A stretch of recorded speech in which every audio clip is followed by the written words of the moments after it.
Hello and good morning, everyone. It is Wednesday. It is the first day of October. We have officially entered the spooky season, as people say. We have made it. It is quarter four. It is less than 90 days until Christmas. We are right on the precipice of the end of 2025. We have finally made it to the end. And I know for a lot of people, they feel like they cannot wait for 2025 to end. And I kind of feel that as well. It definitely has felt like a never ending year. We've just had nonstop breaking news. There's that guy who does like the breaking news every 10 seconds on TikTok. You wake up in the morning, you've got 20 emails from him. Breaking news today. President Trump did this, or breaking news this. So I think we are all ready to say, you know what? Let's just move on. Let's just do a different year. Let's do a do-over, 2026. So here's hoping 2026 is our year. I, of course, am super hyped for Christmas. It is my absolute favorite time of year, so I always super enjoy getting to do Christmas stuff and listen to Christmas music and look at Christmas lights. So that is, without a doubt, my favorite time of year, so I will super enjoy that. Let's grab a warp pack, a anti-tank emplacement, and for funsies, let's throw out the laser just in case, and off we go. Now, there is a good chance this morning that we stream to absolutely no one. I might be just by myself this morning because apparently I am on the naughty list for the overlords of the stream owners. I do not know what I have done to deserve such a fate, but I have made them mad. So I am talking into the ether for a while until they take me off the naughty list. Good morning. I see someone chatting. I have no idea how to pronounce that name though, so I apologize. I don't even know where to begin on that one. You know how like I took Spanish in high school and I can speak a little bit of Spanish, although I forgot a lot of my Spanish, unfortunately.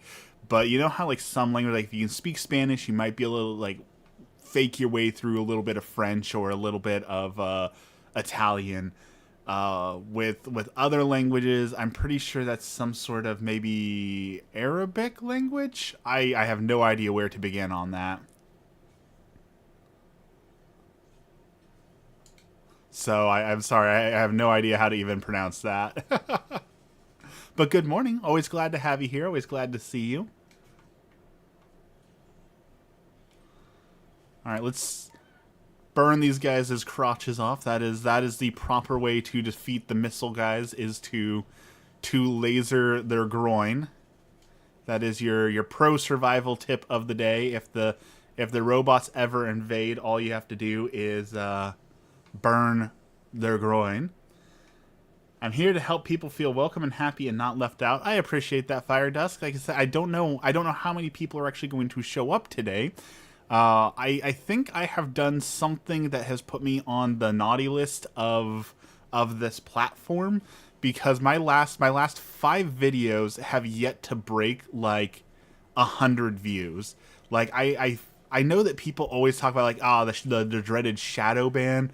I feel like I have done something to actually like get myself onto the dreaded shadow ban list, because I feel strongly that my last bunch of videos have been basically sent out to no one. So we'll see if I can actually get some people in here today, but I kind of feel I am on the naughty list. I see most live dreams and they're like one person, no one talks, streamer, 0 people here.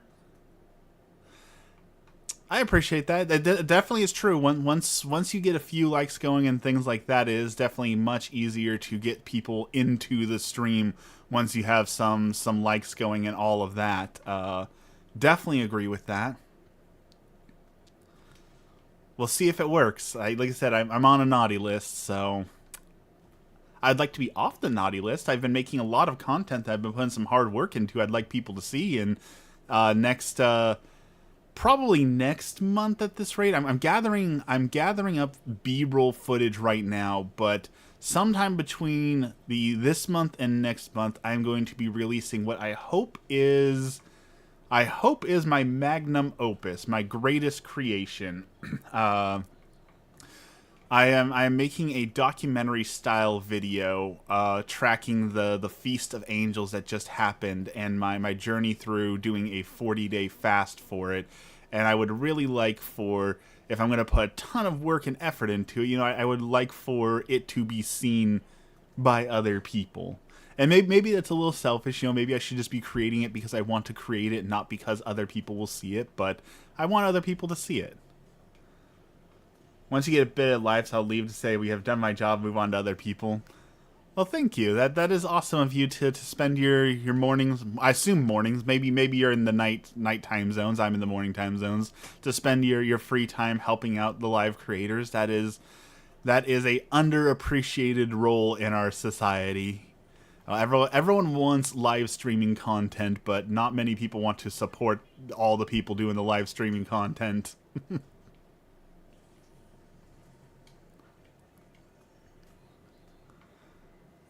Alright. Oh, there is a grenader. That is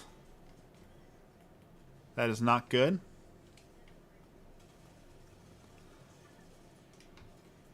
Oh, that is really not good. Oh, we're in super trouble. Nighttime, almost midnight for you? Alright, so you're on the other side of the world. It is 5 a.m. where I am at.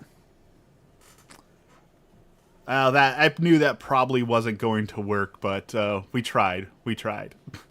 I saw someone else running in there, so I thought we were doing that, but I guess he decided to go do a different mission instead, so thanks for abandoning me, dude. What are you doing all the way down here? Oh, I guess you were going for the objective down here. I guess that makes sense, but I thought we were on the same wavelength there, my friend, and we were not. Let's see, where would it be almost midnight in the world? That would have to be somewhere in, like, China, India, Japan, somewhere like that, I believe?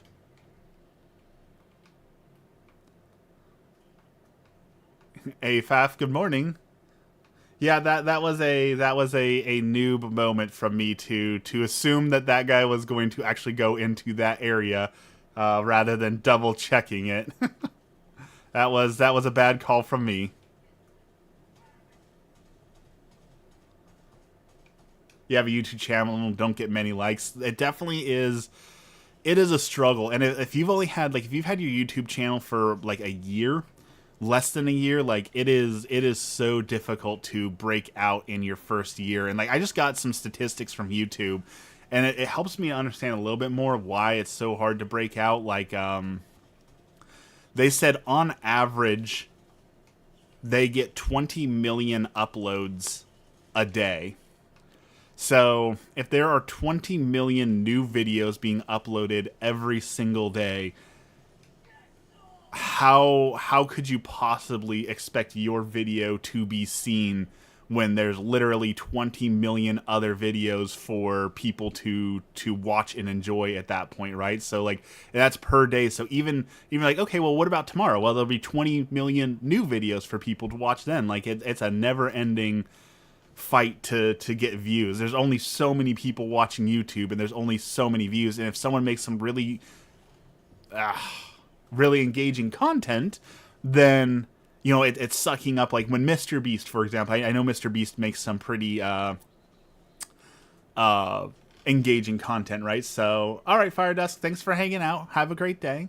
When he launches a video that everyone's going to be spending some time watching, well then that's that many more views that aren't going to be seen by anyone, right? Because now all those views are being used to watch that other video. So it is a never-ending struggle and battle for likes.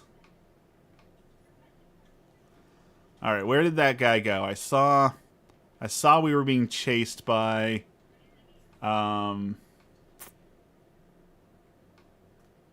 him. That's twice now this guy has gotten me, so we're gonna get a little bit of revenge. Okay, I feel better. I feel a lot better. We have gotten our revenge.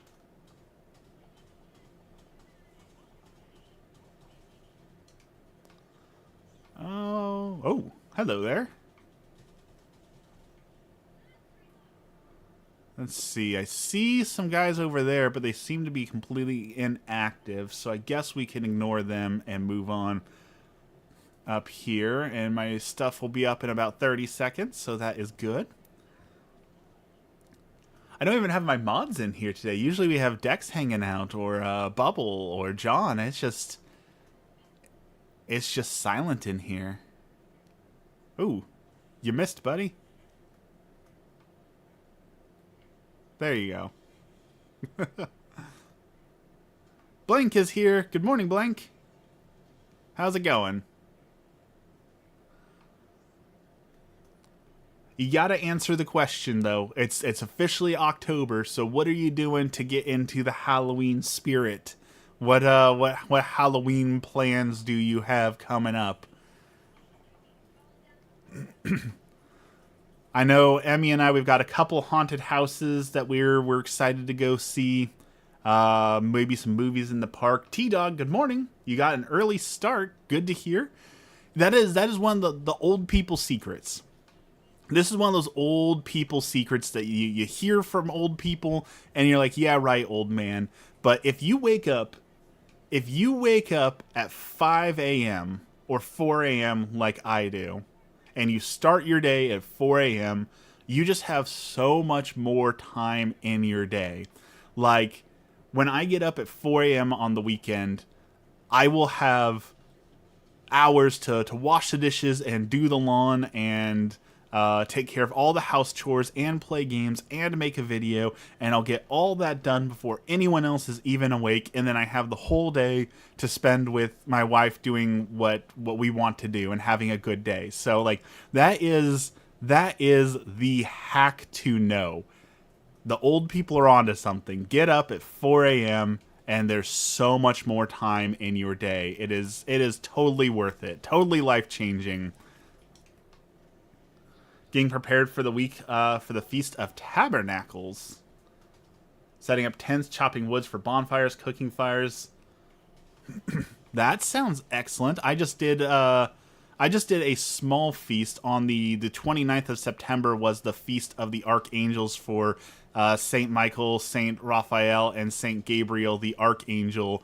So I just did a mini feast for that, but nowhere near enough that I had to set aside funds for spirits or chop up firewoods for things. So that sounds like a right proper feast. So that is exciting. You get to do that.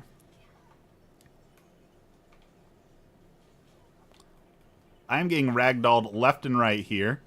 So let's solve some of these problems. Come on, right in the eye, right in the eye. There we go. All I want to do is take out this guy up here, and no one is letting me.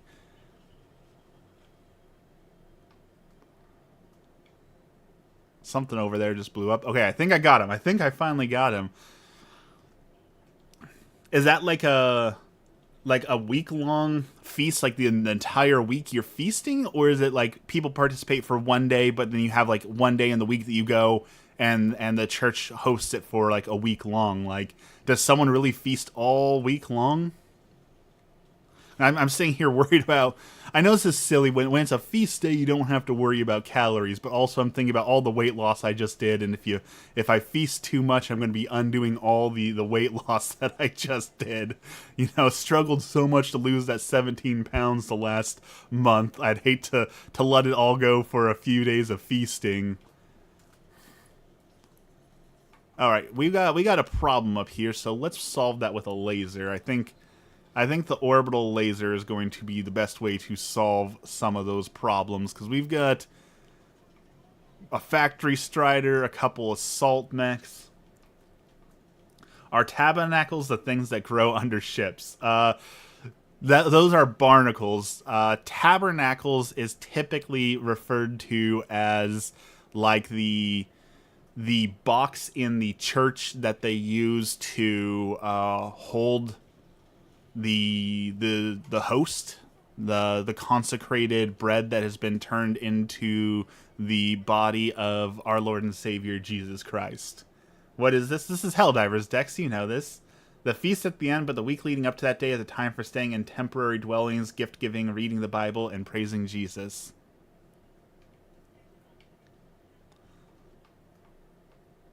That sounds like a good time to me. There's another one of those dudes. There are so many of those darn mechs on this planet.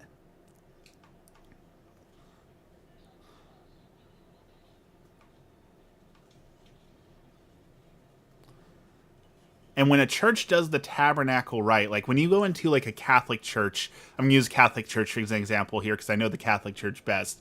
When you go into a Catholic church and they have like one of those ornate golden boxes and you just see that it is absolutely filled with like beautiful artwork and there's angels surrounding it. And like when they do the tabernacle right, it is a sight to behold. Ryu's here. Good morning. That is one of those things, like, when we have the discussion about why does the church have so much artwork, you know, couldn't they sell the artwork to feed the hungry? And then you're absolutely right, they could sell the artwork to feed the hungry, but also, like, there are so many people, especially if you spend any time, like, on Reddit or stuff, who will tell you the thing that got them into the faith, like, the reason they started becoming Christian is because they saw that beautiful artwork, and that beautiful artwork just, it moved their soul and stirred them and pushed them towards God. So it is an experience like no other to see really good icons and like classical Catholic art that moves the soul. It's been a decent bit since I've been here. It has been a little bit since we've seen you. That's okay though, you know, right? There's always more streams. There's always more waffles for you to enjoy.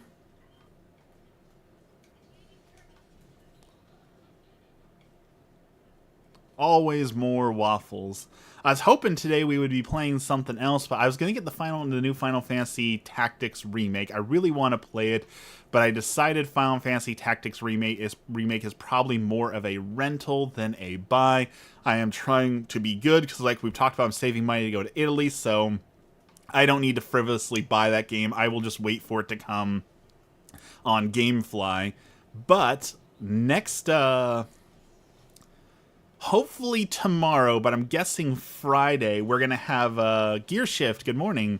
Ghosts of Yotai is coming from GameFly, and I am so excited to get to play the sequel to Ghost of Tsushima. I absolutely loved Ghost of Tsushima. I loved the gameplay, and they announced that they put in like a really cool photo mode, so I'm really, really excited to play Ghosts of Yotai. So hopefully we'll be playing that on Friday, but I don't think it'll come until Friday afternoon, so we probably won't actually stream that one until Monday.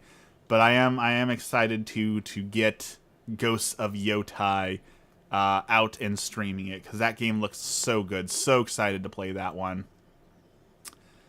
And then, of course, we have Pokemon Legends coming at the end of October. I was talking to Dex about it. I think we're going to try Pokemon Legends ZA as a blind Nuzlocke. Like, we're not even going to play the game normally. Like, we're just going to go right into endgame Nuzlocking mode and see how far we can get.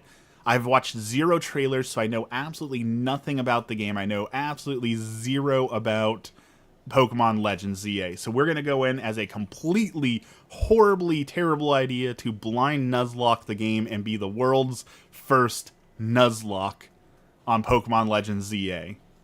Is it a bad idea? Absolutely. Will it be fun? Probably.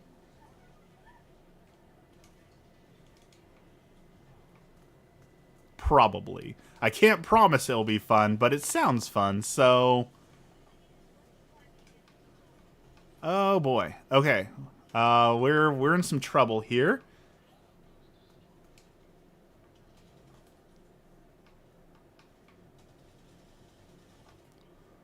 So let's Ooh! Y'all see that missile just flew right by my face? That was too close for comfort. Let's grab that and teleport out.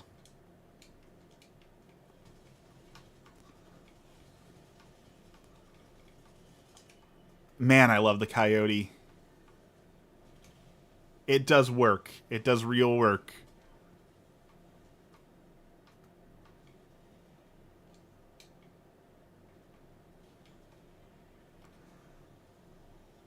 Let's laser some fools. Laser you, laser you. You get a laser. The coyote, I am surprised, honestly.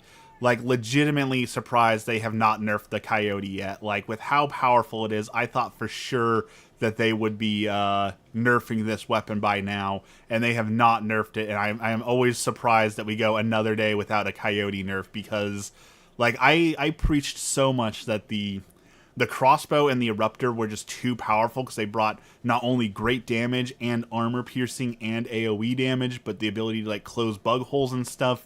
They were so powerful to have all that versatility. And I think the coyote finally dethrones them as the most overpowered weapons, because the coyote just does so much damage and mows people down without mercy. Oh, well, I teleported through the wall and there was a mine there, so that was a bad call.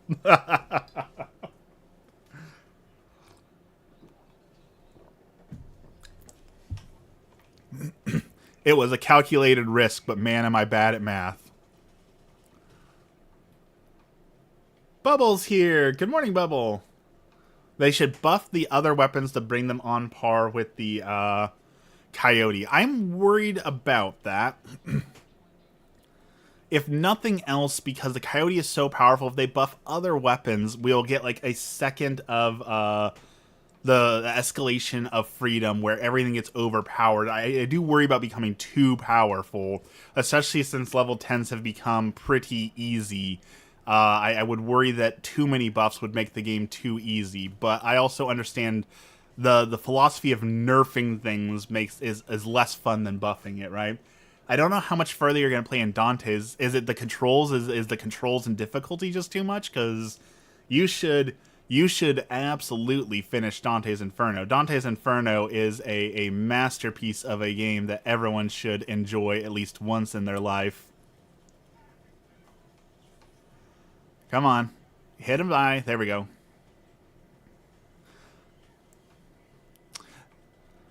They would definitely need more HP, especially since they've talked about briefly that there's a limit to how many enemies they can put on the screen, and they are approaching that cap because they have to make the game not only for high-end PCs, but low-end PCs and PlayStations and Xboxes. I guess now Xbox is probably the weakest out of them all, so there's only so many enemies they can put on the screen, so increasing their HP is a way to make them a little bit tougher, increasing damage. There's definitely things that they can do to make it a little bit harder, but they are going to have to find a solution besides more enemies, because they are eventually going to run out of screen space for enemies.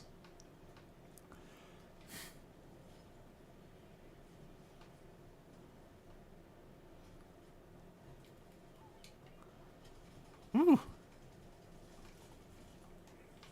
There are so many enemies. Holy cow. We're getting a little bit swamped here. I get used to all that, but I had to switch to easy. I don't like that. I beat it on normal and hard back in the day. That is something I have felt so much that I used to play hard mode all the time on like PlayStation 2 and PlayStation 3 games, and now when I go back and play those games, like it's easy mode for me. Like the easy mode is like normal mode now. Like games definitely used to be harder, but in fairness, a part of that difficulty was fighting bad controls, and maybe we were just younger, Dex. Maybe we just had better kid reflexes. We have to accept that as we get older, we're going to be worse at video games.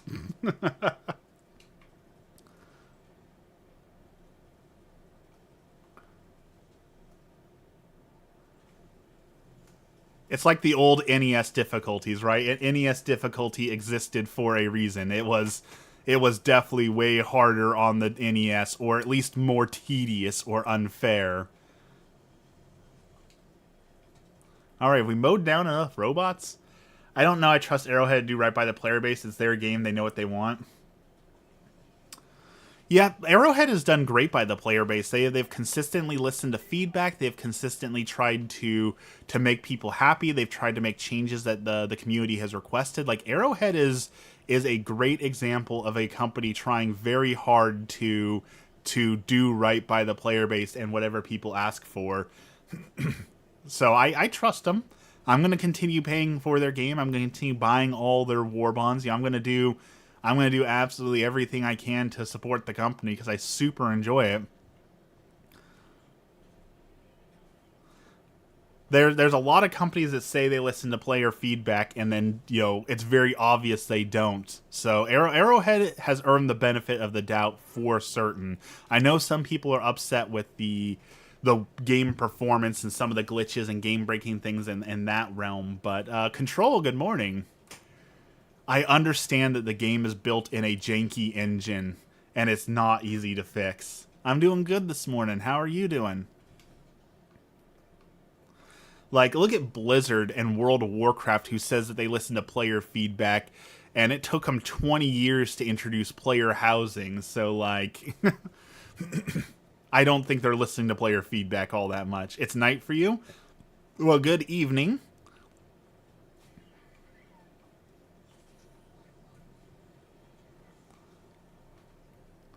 We definitely have our fair share of people coming in where it's night. It is 5 a.m. for me, but definitely have our fair share of people all across the world who are coming in where it's like 5 o'clock at night for them.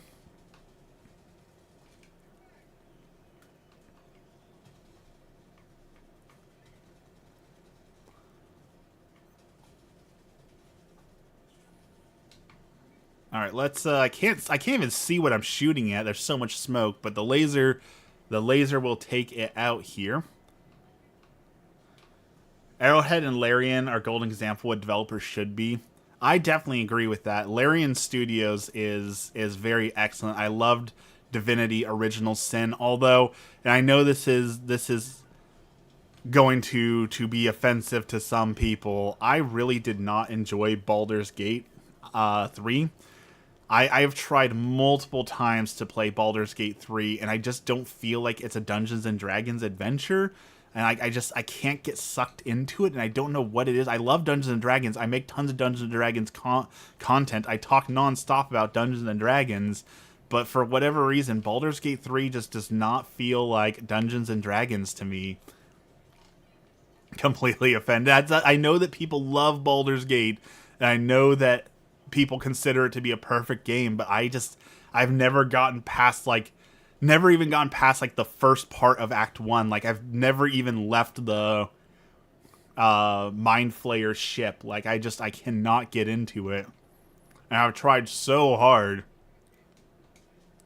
Like I bought it in early access, I didn't get through it in early access. I bought it on full release, still haven't gotten through it. It's sitting on my PlayStation now where I tried to get through it again, and maybe I need to go through it not expecting Dungeons and Dragons and just treating it as like an RPG game, and maybe that's my problem is I keep expecting Dungeons and Dragons 5e and it is not that. So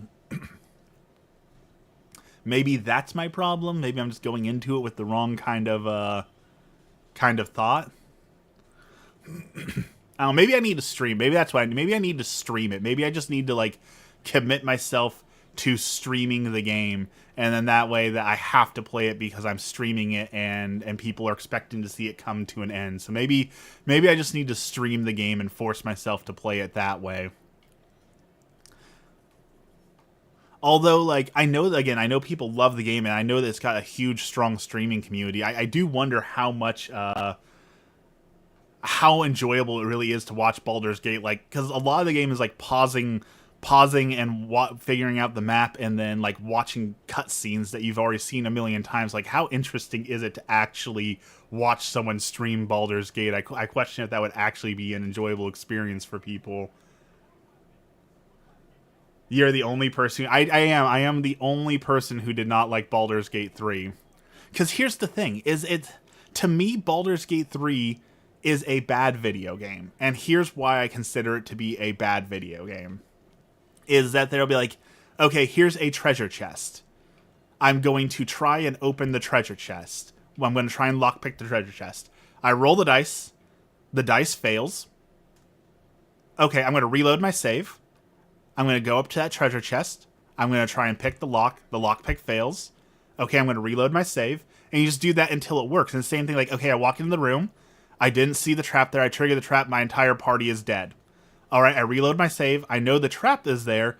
Okay, my character didn't see the trap, so I'm going to reload my save. And I'm just going to keep doing that until I can see the trap and redo it. So, like, they're just... that doesn't seem like good gameplay that you just reload until everything goes your way, right? That's not a video game at that point. So maybe I need to play it like in the true, whatever that true mode is, where you're not allowed to reload your saves and you have to roll with the consequences. But the way the game seems to be built is that I failed this roll that I wanted to pass, so I'm going to reload until I pass the roll. Well, then there's nothing to it, right? There's no consequence, I guess, is the issue. There's no consequences for failing a roll because you can just go back and reload your save until you get it, right? And, like, you just re-roll a failed lockpick. Okay, so what's the point of a locked chest if you can lockpick it, and if you fail, you can just keep lockpicking until you pass? What's the point of having a mechanic where you cannot open the chest if you're allowed to unlimited attempts to reopen the chest, right? Like, that just seems like a frustrating mechanic to have to deal with if your goal is just to keep clicking it until it lets you open it, right? That just seems like it's wasting your time rather than actually like a hurdle to overcome. Enjoy the fails. That's why I did on my first playthrough that gave it that D&D feel.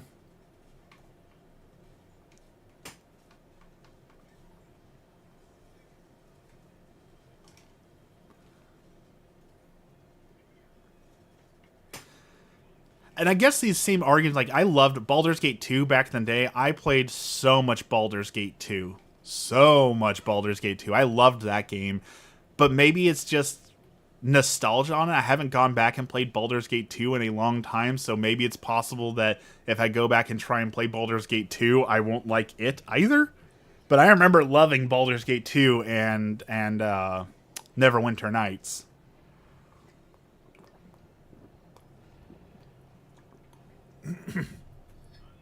So I don't know if I just got old and crotchety, or if I just grew out of that style of game, or what, but I just can't get into it. I want to. Like I said, I love D&D. I make D&D memes every single day and post them. Like, 6,000 of my viewers are only here because they want to watch Dungeons and Dragons memes and all the D&D memes that I post.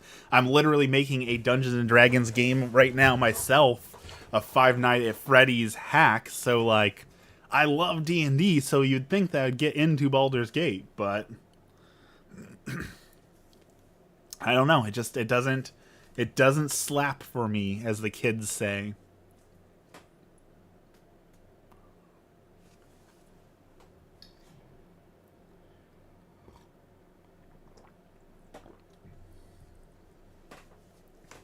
I did hear that they are doing a Neverwinter Nights 2 remaster, and if I remember right, I did not like Neverwinter Nights 2 when it came out, but I would be excited to go back and play through that one again. It has been a little while since I have touched Neverwinter Nights as a game series.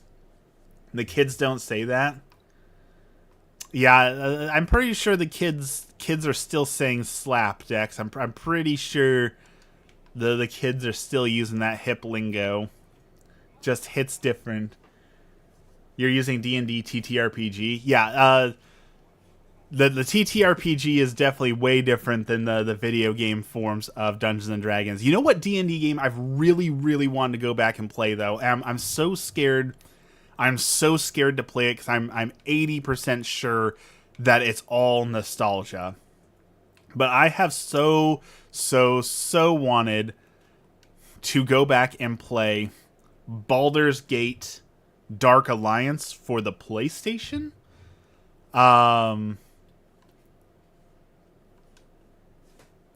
I loved playing through Baldur's Gate Dark Alliance on the PlayStation. That has basically nothing to do with D&D. Like that is the farthest thing from a Dungeons and Dragons game, but I absolutely loved playing through that game as a kid. However, I played through it with my brother, so I'm worried that the only reason I enjoyed that game was because I was playing it with my brother and not because it was actually a good game.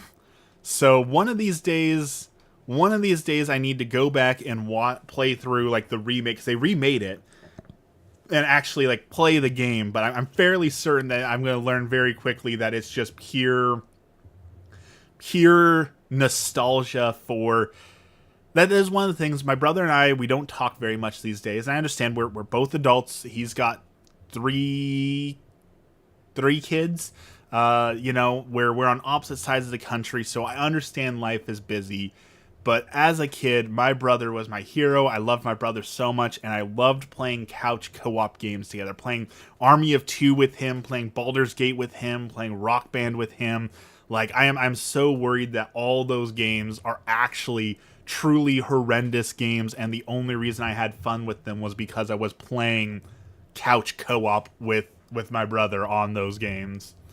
I just kept rolling through it and kept making stupid mistakes. None of the failures are the most entertaining parts. I'm gonna give it another try eventually. Maybe when it's on sale and I can play it on my PC, we will give Baldur's Gate another try.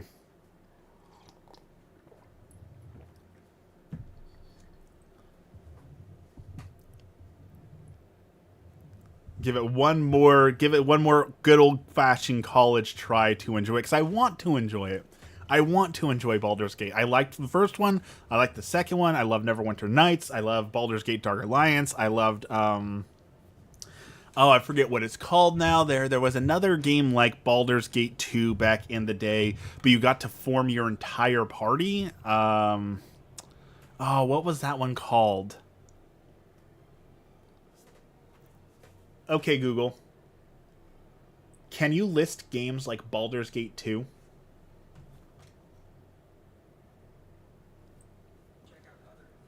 Icewind Dale. I loved Icewind Dale. I still when I make D&D games and play like as a dungeon master, there is a good chance that I will set the game in the setting of Icewind Dale, because I absolutely love Icewind Dale. All right, they wanted a hot drop, so we have dropped very hot here. There are enemies aplenty, so let's start destroying and dismantling. Let's turn these boss into scrap. I really also do want to run a Dungeons and Dragons style campaign for this game. I've talked about it a bunch, but I really think Helldivers and Faerun, where you have to spread democracy to the world of Helldivers, would be an absolute blast. I think it would be hilarious, and I really, really do want to do a Helldivers and Faerun campaign. I need to get the people together to actually play the game. I need to find 4 people who like Helldivers and Dungeons and Dragons. And then the hard part is I can basically only play Dungeons and Dragons at like 5 a.m. on Saturday mornings. So finding 4 other people who are willing to wake up at 5 a.m. on a Saturday to play Dungeons and Dragons is difficult, to say the least, you know? Oh boy. Okay, that turret sees me. Let's see if we can get far enough away that this will work. Perfect.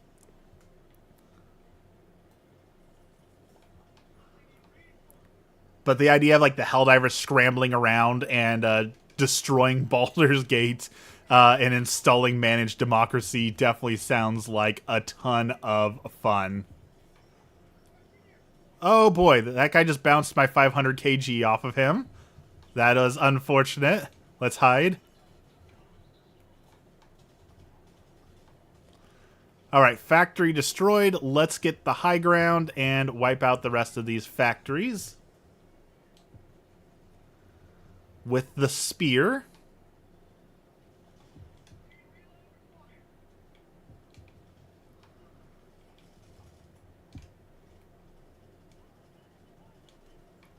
There's a fun fact if you didn't know. You can actually use this as a miniature shield for a little. It doesn't have a ton of HP, but in a pinch, you can hide behind this to take a few bullets for you.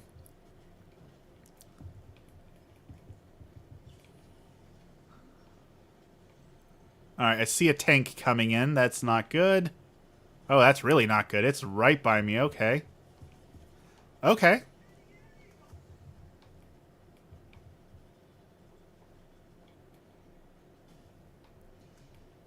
Problem solved. Lock onto that.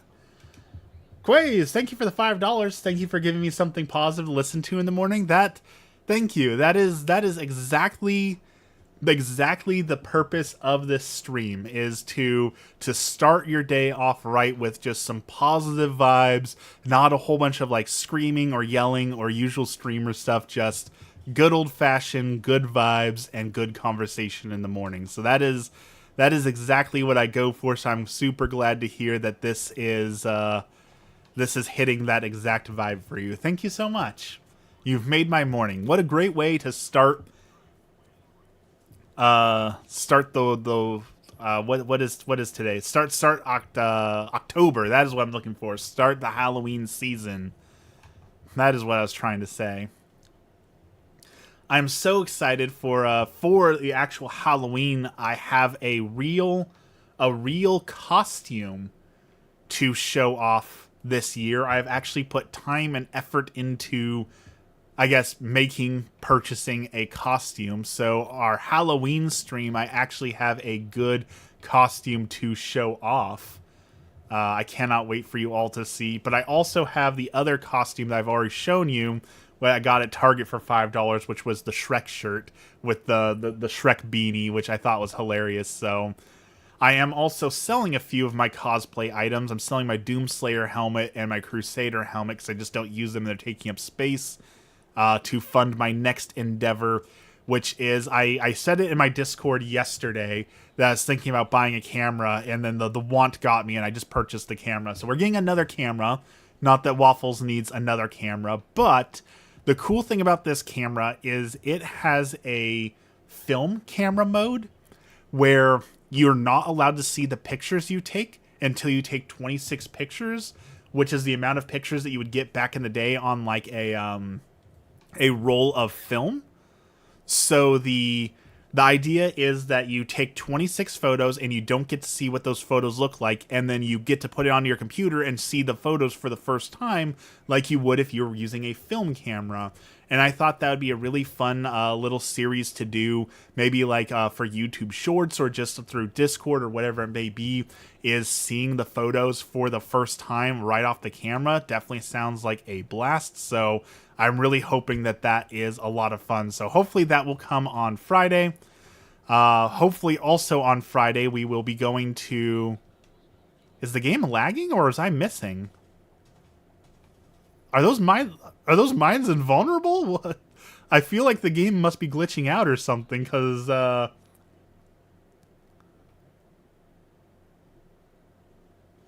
there we go. Okay.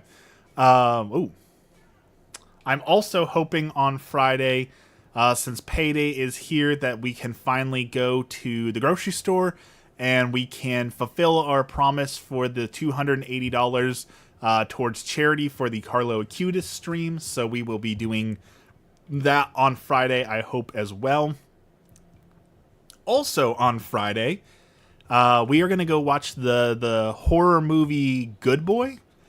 If you guys have not seen this, Good Boy looks like just another generic horror movie, but the twist is it's a family moves into a haunted house and has to, defeat the evil spirits that haunt the house. That's the generic part. We've seen that a million times before, but it's from the perspective of the family dog. So the family dog has to protect the family.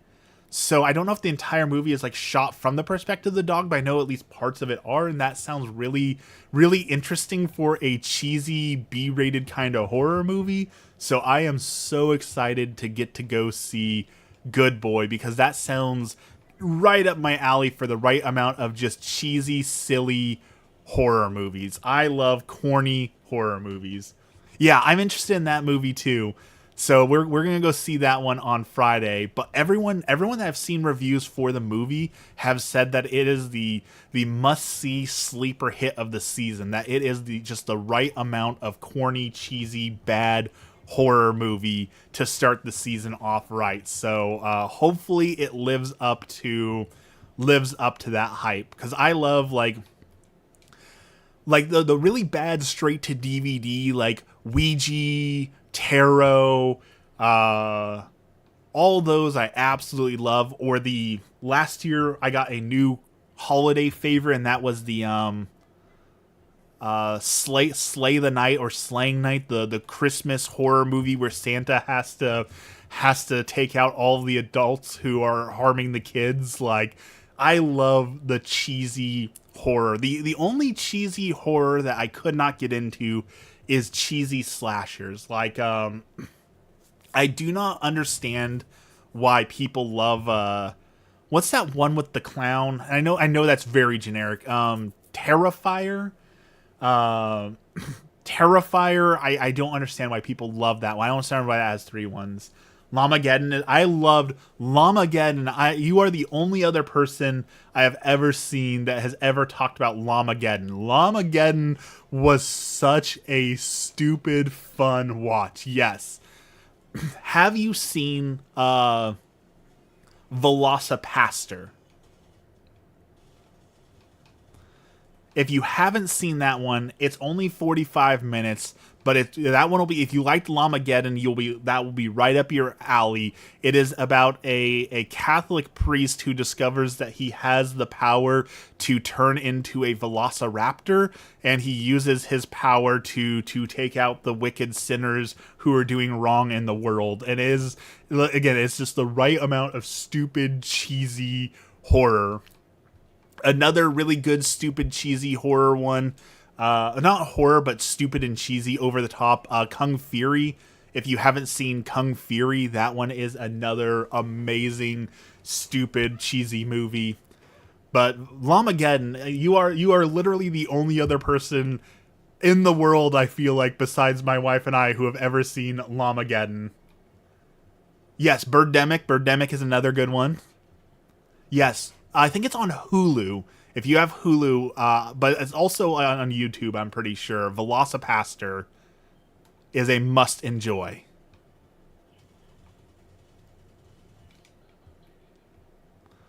All right, I think we did the entire we did the entire map on this blitz. Way to go, team! We absolutely thrashed it. Dex, I don't know what you sent. I just got a square. I don't know if that's in a illegal YouTube character, but we just see a square.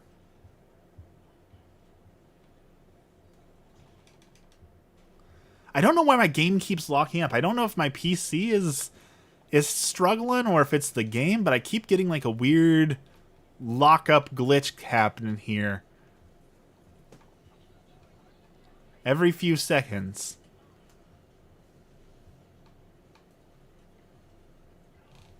Oh, just took a rock to the head. Come on, Rocket Sentry. Take out the tank. That tank is hurting us. The tank is bad.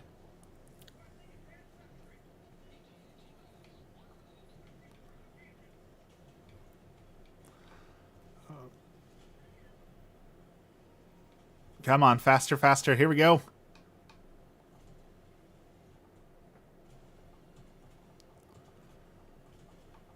Turning the bots into scrap metal. I'm trying to think of other cheesy. There's so many cheesy horror movies I've seen. It's so hard to keep track of all the bad horror movies that I've seen. You know what? What's an interesting one? If you have Amazon Prime and you get like the Prime TV, it's like a free benefit of it or whatever. If you look up horror, there are a couple really, really, really, really old horrors that you can watch on Amazon Prime. And if you watch some of like what qualifies as horror in 1939, it does give you an interesting perspective to see what was considered like horror in the 1940s. That is always worth a watch too. They're only like 5 or 10 minute long. Like they're very, very short, black and white, silent films. But you should definitely watch some of those. It's really interesting to see what people considered horror back in the day. It's kind of like if you watch like The Exorcist. Like The Exorcist isn't that old, but I know that's like one of the really old classic horrors. If you watch the original Exorcist movie, seeing like what people thought was offensive and horrifying even 20 years ago, 30 years ago, it's so strange compared to like the desensitized horror we have now.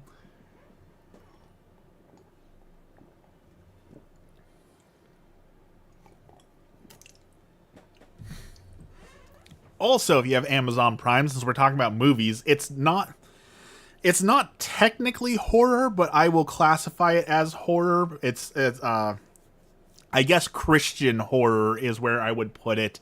Dante's Inferno. Dante's Inferno made an animated movie to launch with the PlayStation 3 game. That is one of the best ways to experience Dante's Inferno. Like, yes, read the book, but the movie is really good too. Speaking of Christian horror, we also have some studio is releasing a Jesus based horror film. I believe next year, early next year, we are getting the premise, as far as I understand, is that Jesus is possessed by a demon and has turned evil.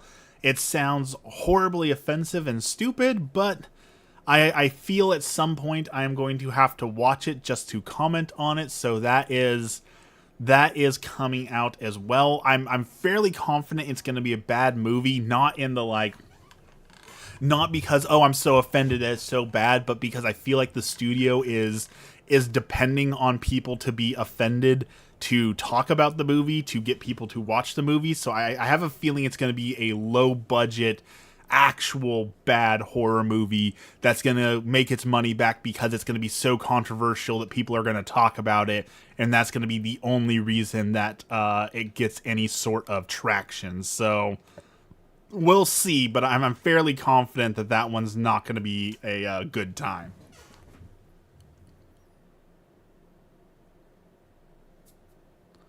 My eyelash keeps bothering me. Sorry. There we go. I always loved the Tremors franchise. I don't think I've seen Tremors. This is gonna be another one of those horribly offensive things. When it comes to horror, I've never seen The Thing, which everyone, John Carpenter's Thing is like the legendary horror movie, the OG, the must watch. I have never seen the original The Thing. I've never seen Aliens or Alien, the first with what's her name, Ripley. Never seen that one. I need to see that one. I want to see that one.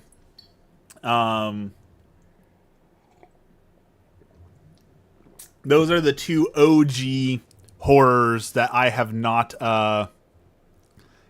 seen yet. John Carpenter's The Thing. I really need to sit down and watch, though. I've heard nothing but amazing praise for that.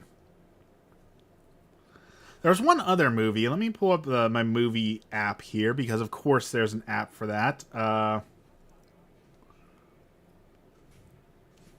There was one more movie that's coming out soon that I really wanted to see, and I'm trying to remember what it was.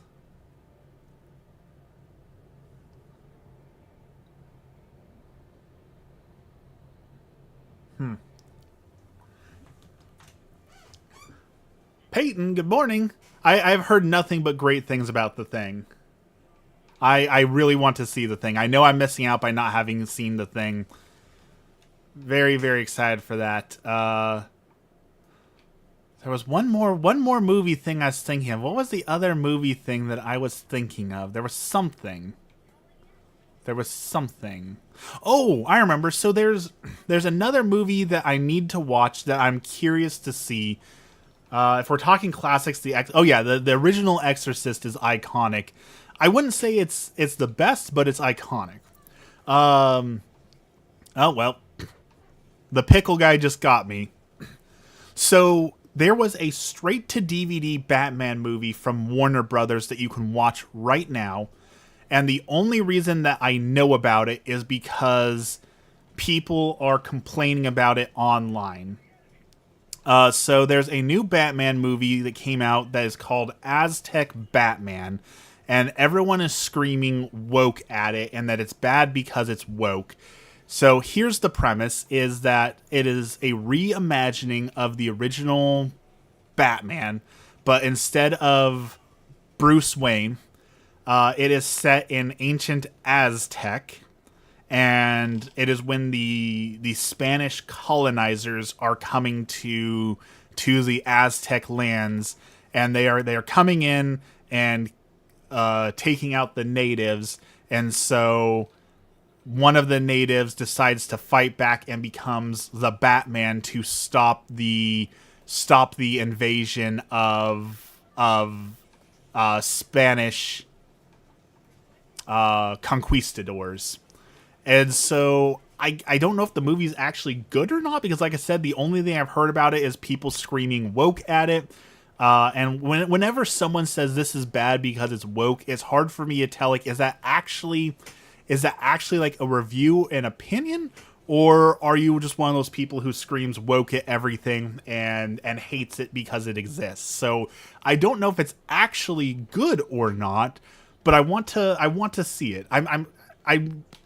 What's the right word here? I'm guilty of being one of those people who says enough Batman. I'm tired of seeing Batman reboots. We've seen Batman over and over and over again. However, a part of that is also like, when I say enough Batman, I'm tired of them rebooting Bruce Wayne's stories. So, it is not Bruce Wayne. It is a different Batman. So I'm very happy to see something that's not just retelling Bruce Wayne again. But like I said, I don't know whether or not the movie is actually good or bad, or if the people who are just complaining about it because it's not Bruce Wayne, or if there's something else to it. So I guess we'll see. I'm going to try and watch it this week and find out, is it actually good, or, does the internet not know what they're talking about? Don't feed the culture war. The movie should stand on its own merit. They did the same movie, but in feudal Japan. I saw that. Samurai Batman. I love that one where Joker was a part of the Yakuza. I thought that was a really good Batman film.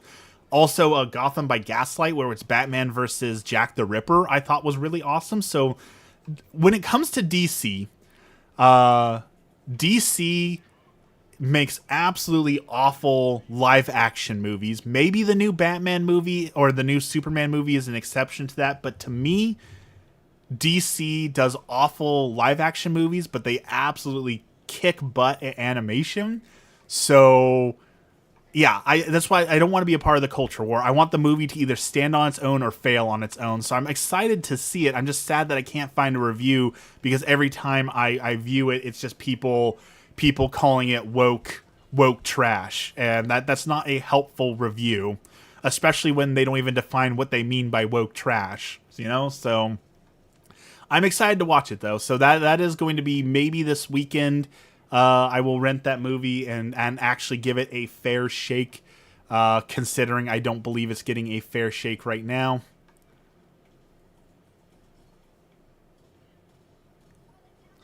But what we really need, and I've said this before, and I will say this every time, as much as I say stop rebooting Batman, DC, if you're listening, actually, let me turn on the influencer for a moment here. I can't get up there. There's too much garbage in the way. I can't get up there. There's too much scrap metal in the way. Here we go. Climb. There we go. We're going to turn on the influencer here. DC, as an influencer who currently has three people watching me, so I'm kind of a big deal. Make a Batman Beyond movie, a Batman Beyond video game. I don't care what it is. Bring back Terry McGinnis and give us Batman Beyond. Random tidbit, I believe the third Spider-Verse movie will be one of the greatest superhero trilogies of our time. Without the first, I could write an essay on how brilliant the Into the Spider-Verse movies are. There's so much technical brilliance. Story and Spider-Man aside, the fact that they animate Miles Morales in a different frames per second than the rest of the movie to show like his awkwardness and make him stand out a little bit janky, brilliant. What's the mean? Absolute cinema, brilliant. Hobie Brown, I feel like, and this is I don't want to be like the actually I'm so much smarter than everyone, but I feel like Hobie Brown goes over so many people's heads and not enough people appreciate that Hobie Brown he's a spider. Hobie, short for hobo, he's a hobo spider, which is an actual spider, right? So Hobie being a pun on other spiders is absolutely hilarious, and I feel like not enough people give credit to the Hobie Brown spider pun. As much as I agree, they will never give us a Batman Beyond. I know they will never give us Batman Beyond because the executives are going to say, well, we could do Batman Beyond and take a risk, but what if, and hear me out, what if we tell the story of Bruce Wayne again? And everyone will be like, whoa, what a brilliant idea, executive. You know, the kids born in 2024 haven't heard the story of Bruce Wayne yet, so we need to make a movie for the Gen Z kids who don't know the brilliance of Bruce Wayne. And we're just going to get another Bruce Wayne remake yet again. I'm so tired of getting more Bruce Wayne.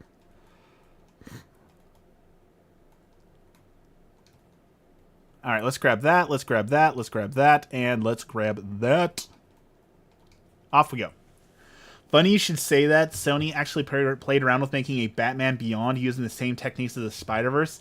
I have heard that rumor, and that on a list of like the top 5 most disappointing things in my life, hearing that there was going to be a Batman Beyond made like Into the Spider-Verse, and it was canceled, that goes right up there with like the Shadow of Mordor Nemesis system being made in a Wonder Woman game. Like, I don't even like Wonder Woman, but having a Wonder Woman game with the Shadow of War Nemesis system and seeing that canceled, oh, the sheer disappointment.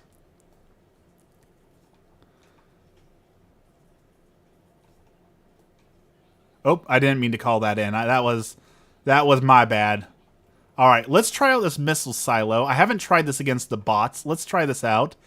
Come on, missile silo. Show me what you got. Blow that guy up. Okay, pretty good. Live action Teen Titans with the 06 characters. Okay. I am glad I am already wearing these glasses because I am now going to present to you, and I am forewarning you. This is your one and only warning. This will be the most unpopular opinion I probably will ever share. So if you have sensitive or delicate ears, prepare yourself for the ultimate unpopular opinion. Teen Titans 06 is not as good as you remember and is probably best classified as overrated. What did you think of the Wolverine presentation? Wolverine's another one of those characters. Like, I understand people like the Wolverine. I think Wolverine is done. After the finishing of the Wolverine at the end of, was it X2? The X2 saga where he was laid to rest. That's it. His story has been told. It was told amazingly. We do not need We do not need any more Wolverine. The Wolverine is done. We need no more Wolverine remakes. We have seen the Wolverine. We have enjoyed the Wolverine. His story is told. Please stop giving us Wolverine. I am over Wolverine.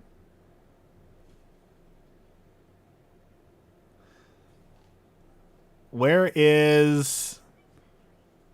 I'm talking about the game? I didn't see a Wolverine game presentation. I must have missed that one.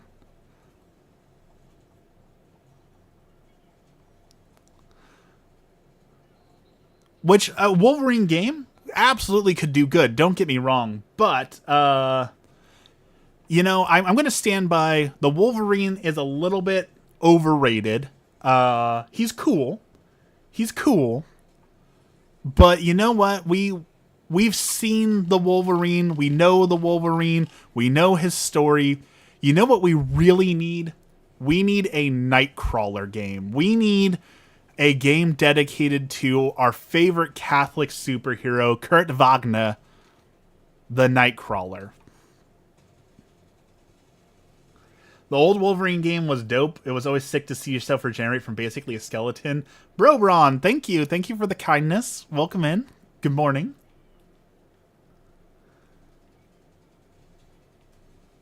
I appreciate the kind words to start my day.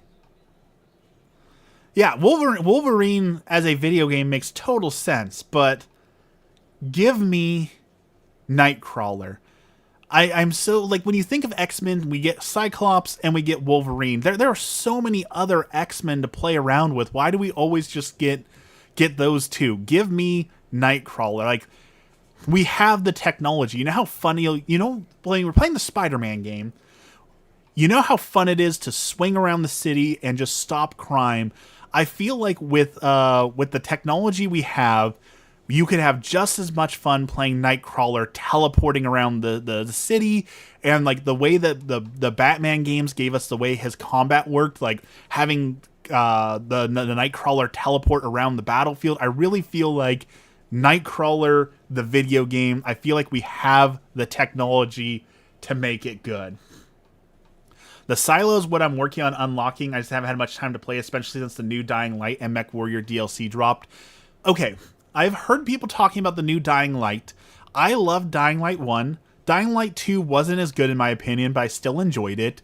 So what is this new Dying Light? I know nothing about this Dying Light. It kind of dropped out of nowhere. Bro Braun, thank you for the $5 sunglasses check. Thank you. We're wearing the sunglasses because I said the most unpopular possible opinion I could share, which was that I think the original Teen Titans animated show is not very good. Kyle Crane is back. That is good. I like Kyle Crane. They had him in the Super Nintendo side scroller. I forgot the name of the game, but start off with Psylocke. Yeah, that was the old X-Men game, and it was not very good. The X-Men arcade game was pretty good for a beat 'em up, though. I'll be honest, like, and maybe this is another unpopular opinion for the glasses. I feel like beat 'em up games is just a genre we don't need anymore. Like, the beat 'em up genre as a whole, I feel like is just not a very good genre of games. All right, I've heard someone say this. I think this is wrong. I've heard that the missile silo can take out the factory spawner. Yeah, it can't. I knew it. I knew it couldn't do that, but we had to try. We had to try it. So should I get Dying Light the Beast? Like, is it worth buying at full price? Is it a wait for the sale kind of game? Where does Dying Light the Beast stand? Is it worth full price? Is it wait until the Christmas sale that inevitably comes?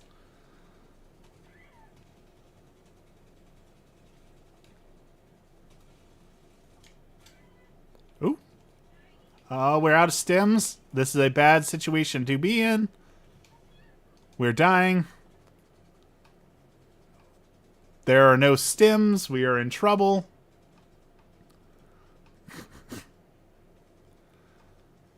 I don't know why we're running back towards the battlefield, but we're going to do it. I know that this, if you didn't know, Steam summer sale, or not summer, the autumn sale is going on. I haven't seen anything that quite catches my eye as of yet. The autumn sale's not as good as the summer sale, but the beast runs like butter, and it's absolutely gorgeous on top of having a delightfully nasty new gore system. Does it have... If you like the first one, I'd recommend this one. Does it have a photo mode? I know this is absolutely dumb, but I love a good photo mode. And a good photo mode will definitely convince me to play a game, because I'm a photographer in real life, so getting to play around in a photo mode in games is a huge selling point to me. Does it have a photo mode? Do you know? Because if it has a photo mode, that will sell me on it right there. A good photo mode means I'm going to play the game no matter what. All right, let's blow up that tank.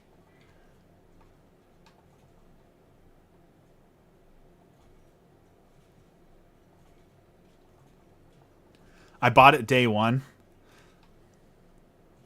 Another tank? Another one. It does, it does. All right, well then that is going right on the list to buy then, because if it has a good photo mode, I am definitely going to go play around in photo mode. My opinion's a little bit skewed, but it's definitely worth full price. But it's not even full price, right? Like it's only like $25, isn't it? Like it's a DLC pricing, not even like a full cost, correct? Or is it $60?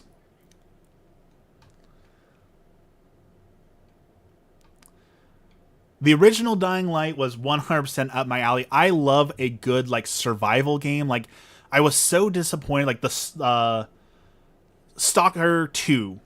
Stalker 2 I wanted to love, because I love a game that has a system where you have to like manage your inventory, and you have to drink food and water, and you have to collect food and water, and anything that's got that I am absolutely into.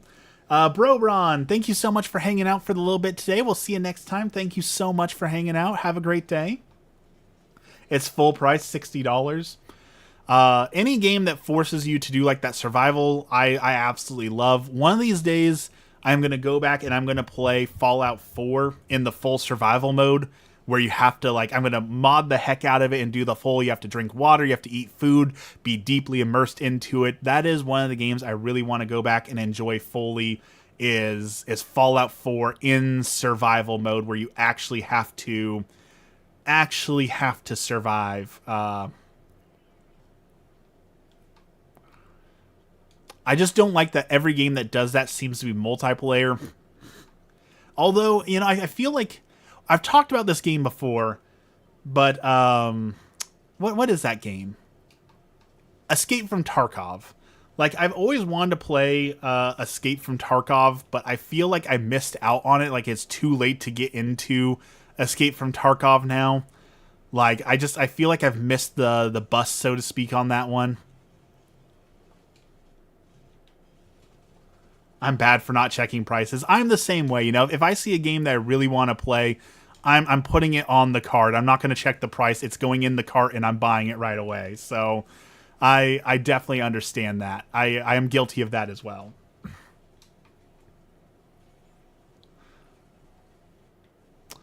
BLM. What's got you so hateful this morning? What's going on in your life that has led you to feel like you need to go into people's streams and spew hatred? Like, are you feeling lonely? Do you need attention? Like, what's going on that makes you feel like that you need to treat people this way? Do you want to talk about it? We will legitimately talk. If you want to talk about it, we will talk about it.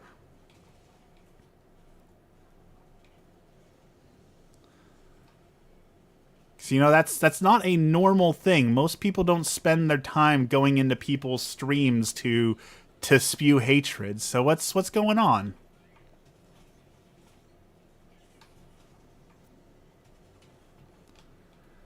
I'm at my 6-figure job multitasking. Okay, so you're making money. That's great, but money's not everything. Obviously, you're not happy if you're doing these sort of things. So, like, have you considered that that making that money isn't making you happy? A federal employee, I wouldn't necessarily advertise that. Just say if you're going to go in and spew hateful things, we live in a time where people are doxing people, and that seems like something a federal employee could lose their job over, going in and spewing hatred like that. I would definitely be careful of that. Oh no, I'm not going. I do not believe in the whole doxing people. I'm not about that life. I'm just saying that.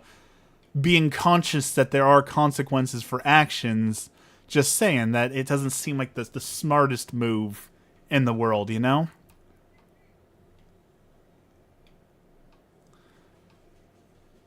You are certainly free to do and act as you please, but, if you got this nice job that's making you all this money and happiness, then I would hate for you to lose that. Especially now, like, the way the economy is and everything, like going on a job hunt right now is absolutely horrible to try and find a job right now.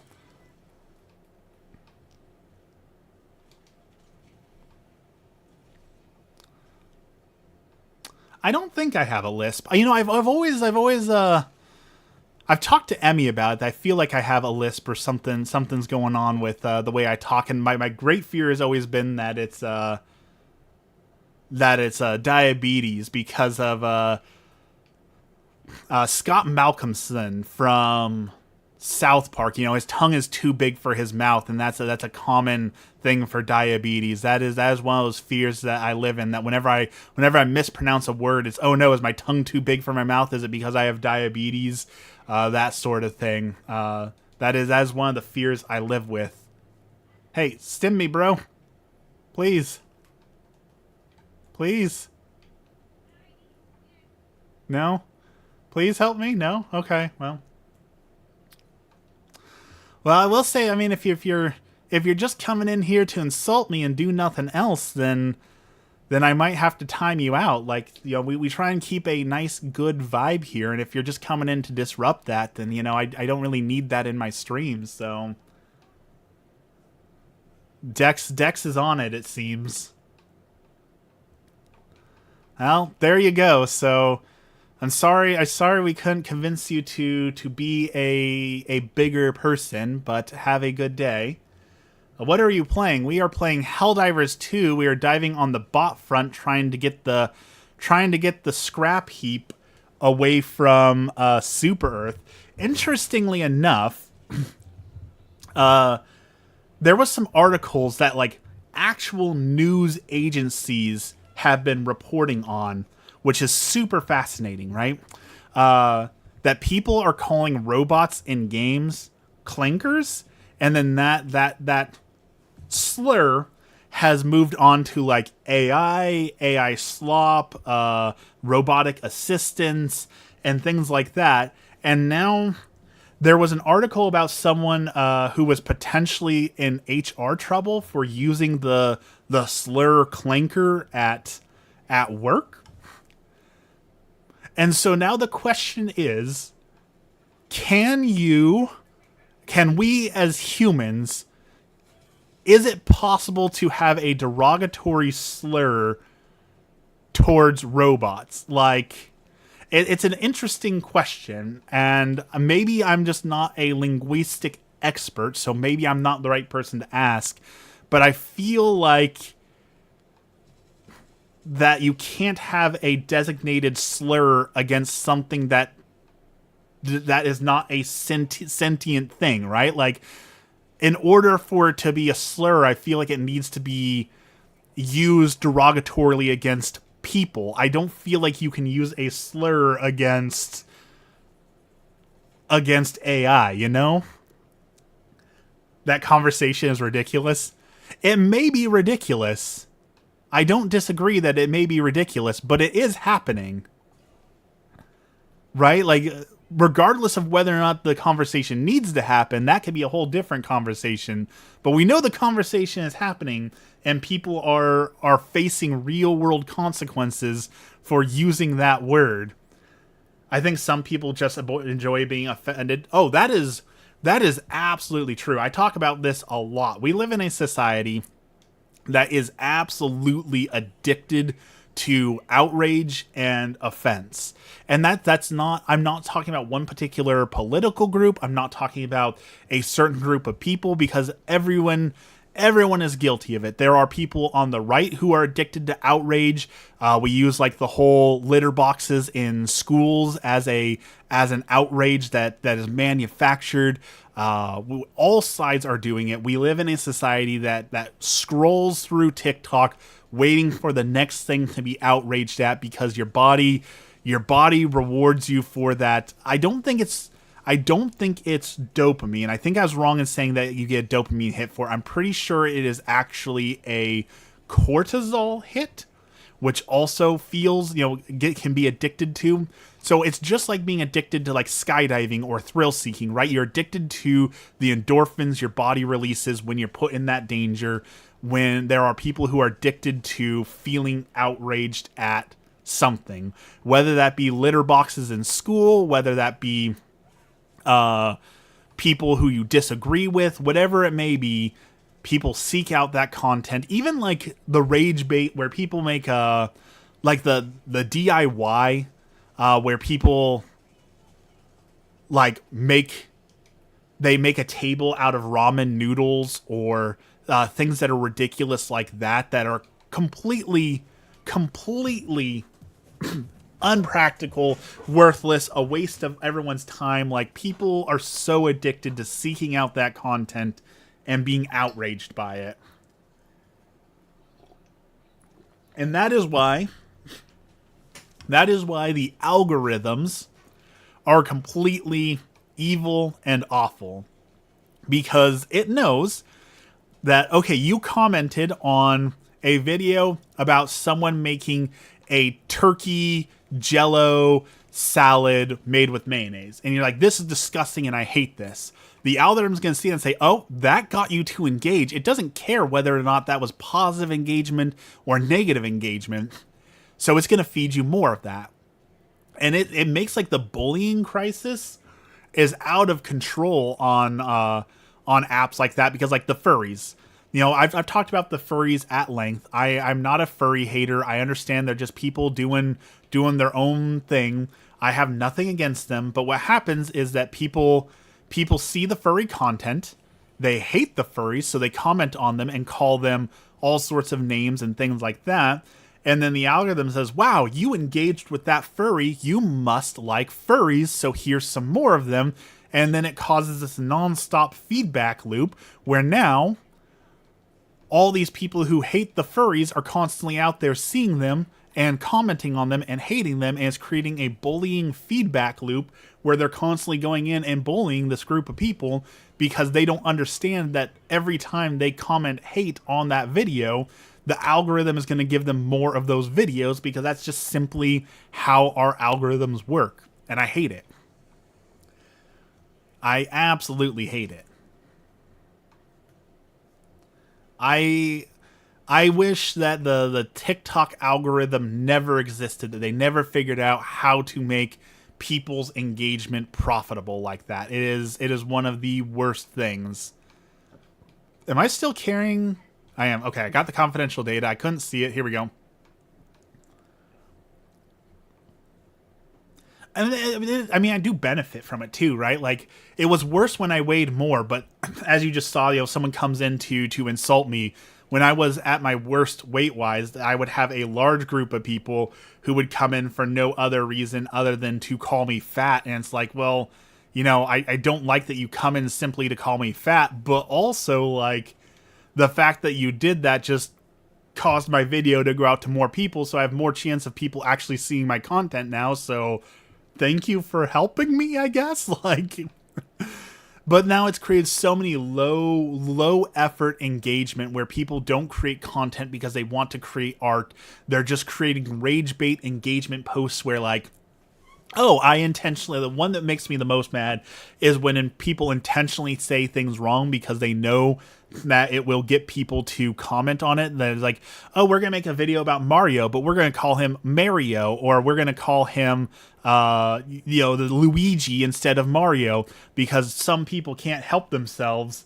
And like, you dumb moron, that's not Mario, that's Luigi. And now they've got exactly what they wanted, because now people are engaging in that content and it goes out to more people. And so the effort wasn't put in to actually make good, engaging content. All they had to do was say something wrong and someone will come along and correct them. Nobody should come in here insulting you. That's my job. It makes me feel like a real streamer when you say that, Dex, because all the greatest streamers, their biggest haters and bullies are their mods. So when you come in here saying that, it means that I've made it as a real streamer, because my biggest bullies too are my mods. Which, speaking of mods and big streamers, I had to ask Dex yesterday who Kai Cenat is. Like, he has been all over Reddit the last few days, and apparently he's like a really big streamer. I've never heard or seen this guy, so it's embarrassing how big of a rock I live under that I've never heard of one of the biggest streamers out there. What culture is so bad for that?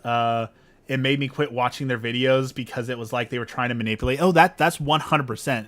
And you're very good for recognizing that, because there are so many people who their videos simply exist to try and manipulate you. That is exactly what they are trying to do. They are not trying to make content. They are trying to manipulate you. Good morning. Hello. And it is good to recognize when you are being manipulated. Especially now that we live in... Thanks for blowing that up, dudes. We live in a society that tries so hard to hit you with propaganda. Being able to recognize when you're being propagandized and when you are being manipulated is so important. And that is why I also try and be so upfront that, first and foremost, I am a Catholic streamer, because I don't want people to feel like my content is just trying to... Eggs, good morning.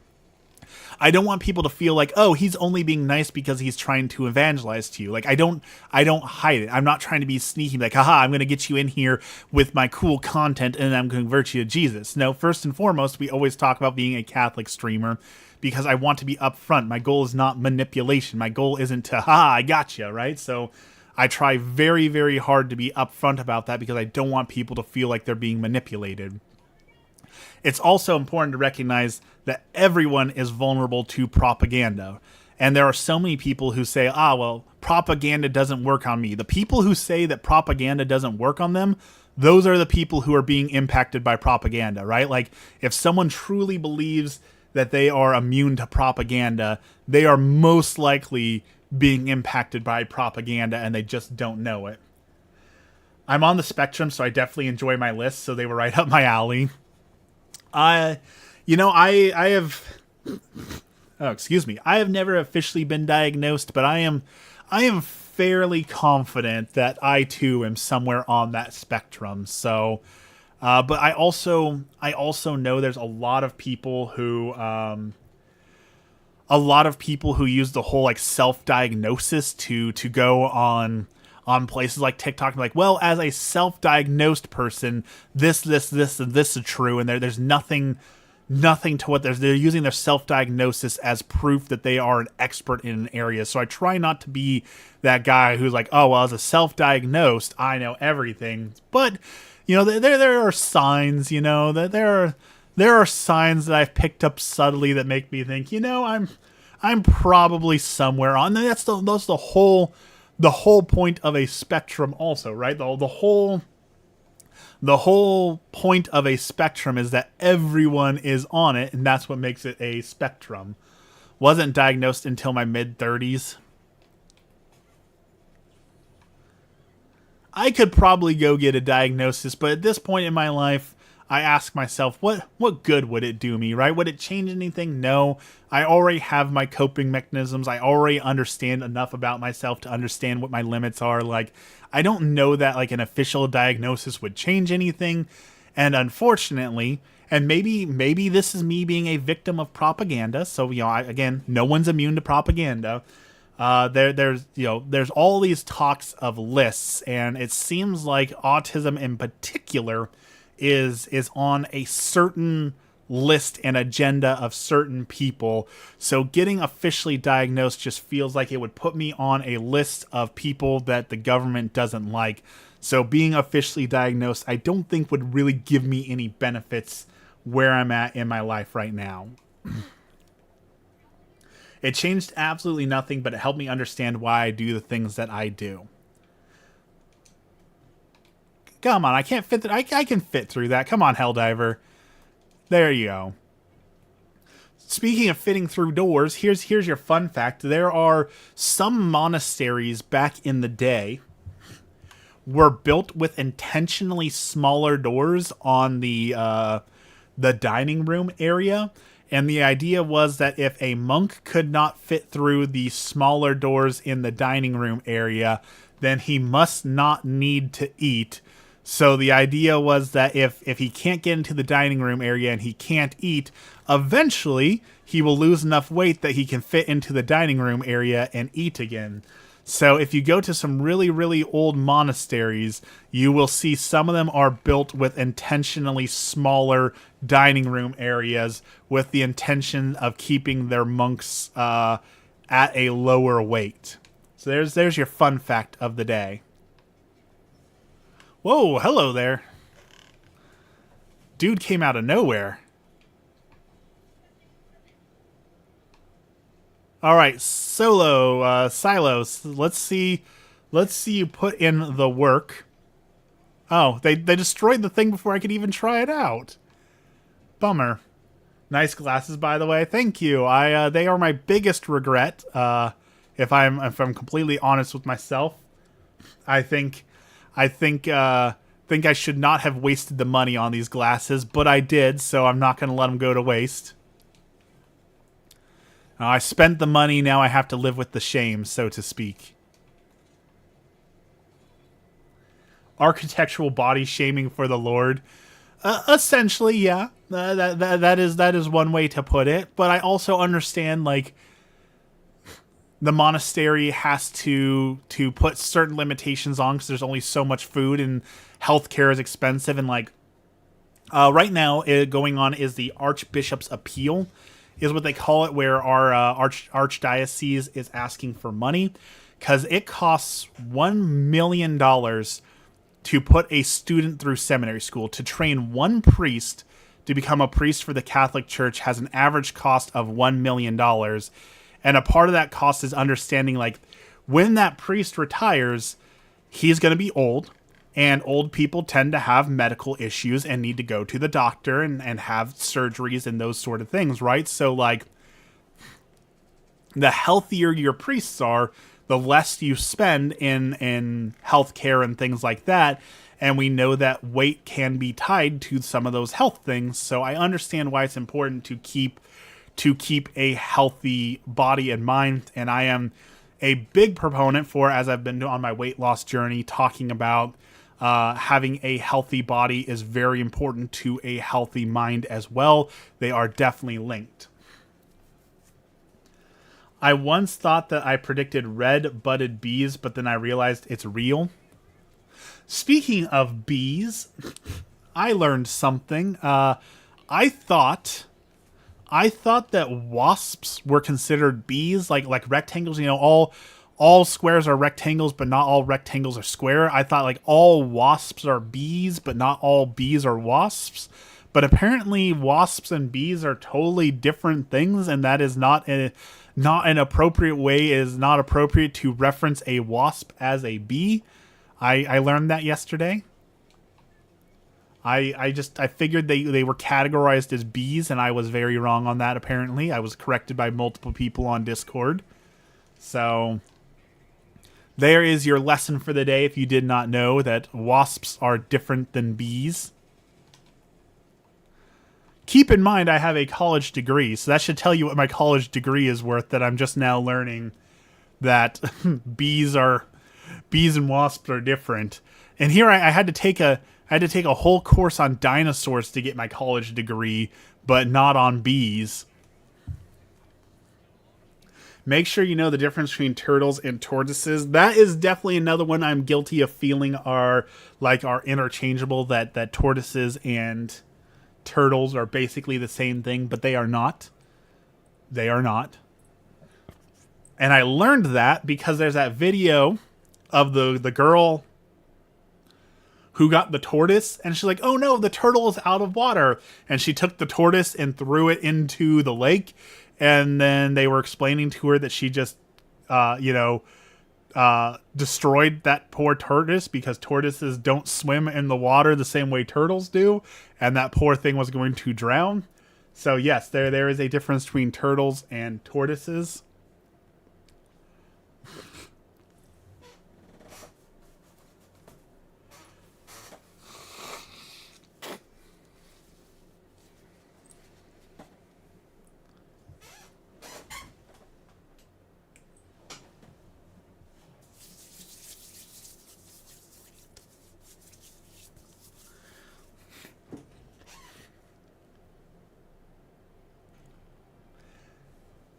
By the way, thanks for the donations, everyone, today. That $10 that I have made from streaming today is going straight in the fund to Italy. So everyone who donated today, you can rest easy knowing that $10 will go towards something like a authentic Italian cheese pizza or something while we're out there, or going towards sightseeing at the Vatican or something of that nature. So all of my stream money is going towards a pilgrimage to go see the Vatican.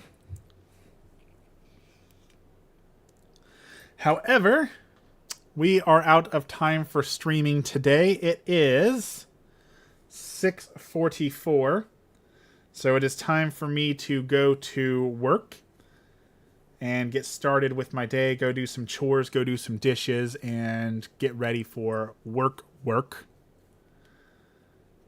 Makes me think of Warcraft 3. Work. So here we go. As always, we are going to end our stream with our prayer. In the name of the Father, the Son, and the Holy Spirit. Our Father, who art in heaven, hallowed be thy name. Thy kingdom come, thy will be done on earth as it is in heaven. Give us this day our daily bread, and forgive us our trespasses as we forgive those who trespass against us. And lead us not into temptation, but deliver us from evil. Amen. Lord, thank you for this blessed day, and thank you for all that you do for us. Today we continue to pray for all the victims of violence, whether it be political violence, whether it be the war in the world, whatever that violence may be. Lord, help to be with the families suffering and rest the souls who are victims of violence. We pray for all those who are lost, all the people who have run away from home, all the people who don't have a home, all the people who don't know where home is. Lord, help to comfort and guide them. We pray for the people who don't have enough, the people who are starving, the people who don't have water, the people who don't have shelter, whatever they lack. Lord, help us, their brothers and sisters in Christ, to recognize those needs in our community and give freely from the gifts you've given us to provide for them the food, water, and shelter that they need. And finally, we pray for the souls in purgatory, all the souls who have been forgotten, all the souls who have no one left to pray for them. Lord, help them. All this we pray in the name of the Father, the Son, and the Holy Spirit.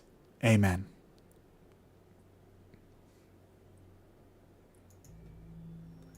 Devin, hello. Sorry you joined right at the end. We are just finishing up with our prayer, and we are going to be ending the stream because I got to go to work. So sorry you joined right at the end, but I stream on Mondays, Wednesdays, and Fridays at 5 a.m. Pacific time. So I will be back at it on Friday morning. I appreciate everyone who stayed and hung out with me today. It was a great way to start the day. So I hope you all have a good, wonderful, and blessed day. And I will see you all again on Friday.